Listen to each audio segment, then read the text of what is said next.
Say.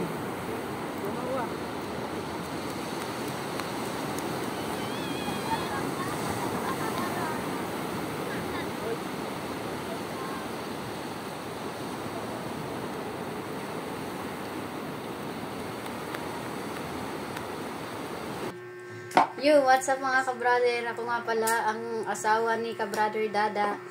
At yun, napapansin nyo na wala siya dito sa bahay namin. At siya po ay nasa dagat siya ay nangangawin. At pang-ulam namin mamayang maghapon. Babantayan na lang natin siya kung anong balita sa kanya mamaya pag nakauwi na siya.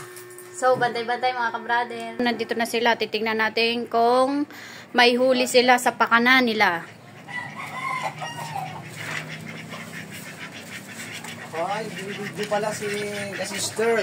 So mga ka-brad, eto nga, pang-ulam tayo, nangulam tayo. At kasama ko to, si ka-brother Tata. So yun, ito, hindi ako nakapagdala ng cellphone kasi umuulan at umaambon kanina. At medyo delikado yung cellphone natin. Oh, ito yung ating nahuli mga ka-brad. Ito yung pinaghirapan natin. Dami nating huli mga ka-brad. Tingnan natin mga ka-brother, dito.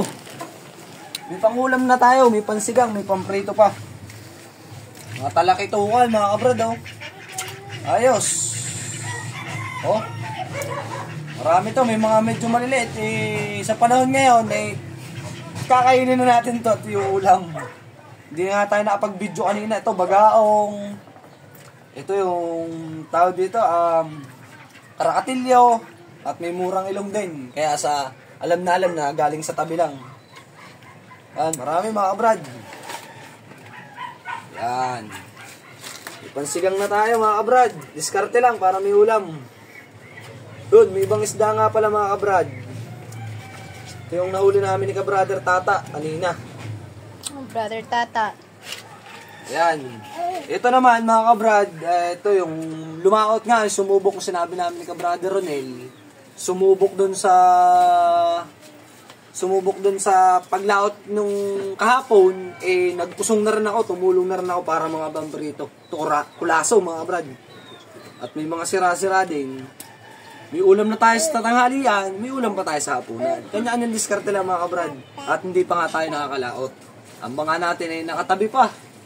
At ito yung gamit natin mga kabrad ha. Ito yung gamit ni brother Tata.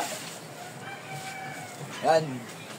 Improvise pang-fishing. Ayan. Ito yung gamit niya. Ito naman yung sa akin. Ito yung bato. Alasin nyo lang yan mga brad. Hindi ko na napakita kanina kasi maulan. Hindi naman tayo naka-GoPro para pabidyohan natin lahat ng ating buong detalye. So yun mga brad. Ito yung gamit ni brother Tata.